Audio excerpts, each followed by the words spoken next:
Hello, my name is Brenda Thomas Appy and I'm the Child Protection Officer at Leytonstone School. As a safeguarding lead in the school, I'm really pleased to have this local guidance and protocol. It will help practitioners to understand how to effectively utilise thresholds to support families to access the right support at the right time. Here are some key principles of the new threshold guidance: right conversation, right action, right time. Build a shared understanding of our Think Family vision, our theory of change, and the role of different agencies in delivering good outcomes for all children in Waltham Forest. Support practitioners to use their professional skills to have a quality conversation that builds relationships and identifies the strengths and needs of families in the context of their community, environment, and of their own experience. Provide a number of potential indicators of need across a broad spectrum that can be used to enhance understanding of risk and to support information sharing between agencies to help improve young people's outcomes. Provide clear and simple information on how to respond with the right conversation, right action at the right time. We had a family with complex needs that we knew wouldn't meet the threshold for social care. We were very concerned about the child's behaviour and disengagement in school, and his mother had shared similar worries. As a result of this, with mum's consent, a referral was made to early help and CAMS.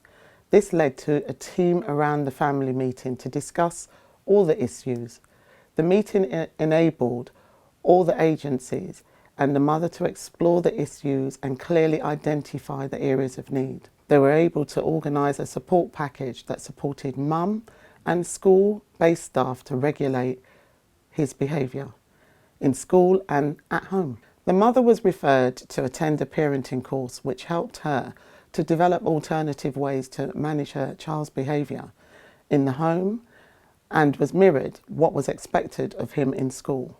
The joint working of agencies addressed the needs for this family by having the right conversation, which resulted in the right actions at the right time, preventing escalation to social care.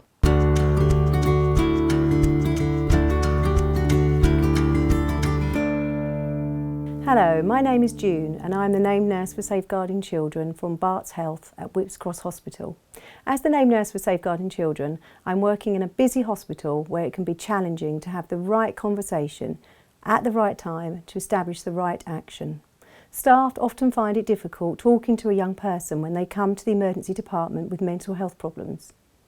If a young person comes in feeling low in mood, staff have said that they lack confidence in caring for these people and talking to them about their problems. Barts Health have now developed a training package known as We Can Talk, and staff are feeling more confident in knowing how to talk to these children to support them with their emotional health. However, basic principles can help us all in our support of families. These are the messages that I will be taking back to the team at Whipps Cross Hospital. I hope that these will also help you. Firstly, when working with whole families and their networks and communities, we work as change agents with the whole family in a joined-up way. We use our professional skills to draw on family strengths and support family members to help each other. With regard to having quality conversations, the starting point for every practitioner concerned about a child should be a quality conversation with every member of the family and with other professionals. Practitioners are change agents that use professional skills to build relationships and family skills that improve outcomes.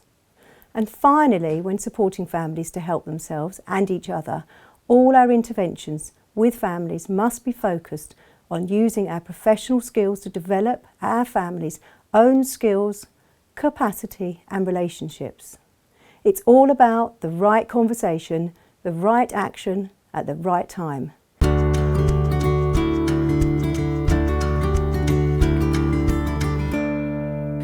Hello, my name is Asma and I am Deputy Manager DSL and Centco from Sunbeam Sugar Plum Tree Nursery.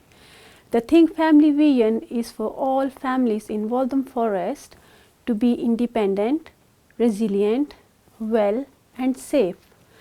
We are striving to deliver this ambition to our families within our children's centres and PVIs. We supported a family who was living in poor living conditions in a rented property, which was affecting the family's overall safety and well-being.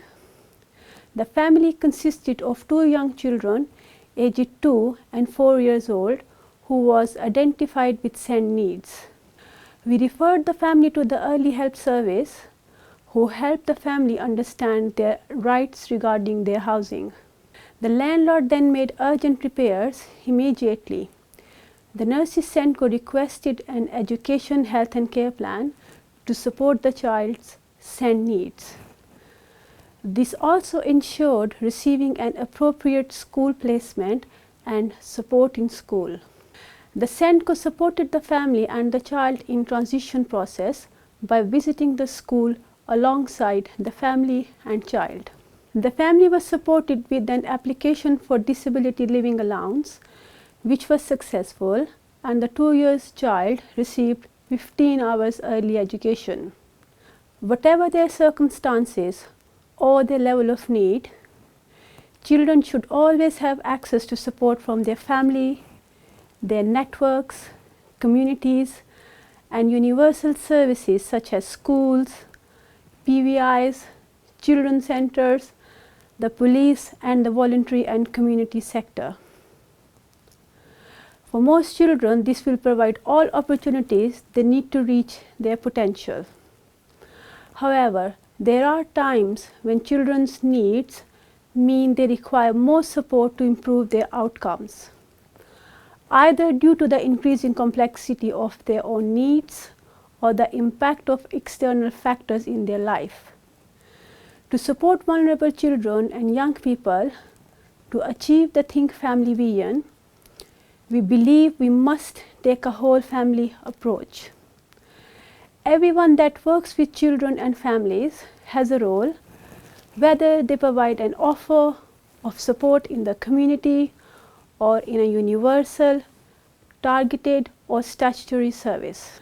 Understanding the roles and responsibilities of the different agencies within the children's services system is critical to ensuring that children get the right action at the right level, at the right time, and also to ensuring that we make the best use of resources to improve outcomes.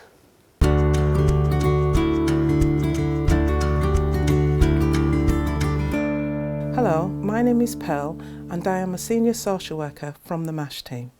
As a senior social worker in the MASH team, I spend a lot of time looking at referrals for help, support and protection. Sometimes it can be very difficult to establish the right response from the information we receive. I always find having a conversation with practitioners and referrers can really help to establish the right action at the right time. For example, I received a referral from A&E stating that they were concerned about a patient, as this was their 3rd presentation with alcohol misuse. As the family consisted of a 7-year-old, a 13-year-old and a 15-year-old, as well as mum and dad, it was difficult to determine who they were speaking about. I contacted the referrer, a staff nurse, by phone, who clarified the situation. I was then able to put the appropriate services in to support the family, as well as give advice about future referrals and the importance of putting vital information on the referral form. In Waltham Forest, we use the London Child Protection Procedures and the I-Thrive conceptual framework. These help guide us to understand need and the level of the offer in response to that need. The threshold guidance will provide a foundation of knowledge for all practitioners. But it is quality conversations that will build relationships and make a difference to children's outcomes. These are conversations between practitioners and families, practitioners and their line managers, designated safeguarding leads, early help coordinators, and with the MASH team. If we don't develop sufficient understanding of needs, strengths and risks through quality conversations with colleagues and with families, we can make unnecessary referrals. These clog up the children's services system and divert resources away from children who need them most.